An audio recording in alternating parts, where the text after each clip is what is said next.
Previous question. Choose the appropriate meaning of the idiom blue blood.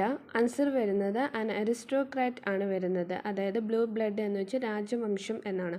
If I had know you were in hospital I dash U.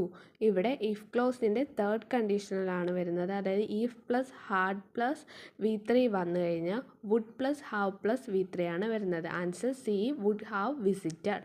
Find out the correct answer. This is an achievement I dash I am proud. ഇവിടെ answer D ആണ്. Of which ആണ് വരുന്നത്. Of which എന്ന് വെച്ചാൽ അതിൻ്റെ എന്നർത്ഥം. This is an achievement of which I am proud. അടുത്ത question. Don't touch me he said to her. ഇവിടെ ആൻസർ വരുന്നത് he told her not to touch him ആണ് വരുന്നത്. The thunder gradually and at is rumbling is heard far away beyond village. Answer abates ആണ് വരുന്നത്. അതായത് കുറയുന്നു അല്ലെങ്കിൽ ശമിക്കുന്നു എന്നർത്ഥത്തിൽ answer എബേറ്റ്സ്.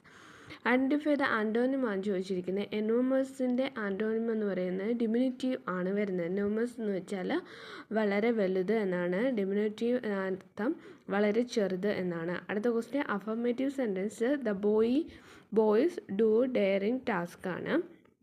Nobody knows the answer dash do they ആണ് ആൻസർ വരുന്നത്. കറക്റ്റ് വേർഡ് സൈമൾട്ടേനിയസ് SIMULTANEOUS ആണ് വരുന്നത്.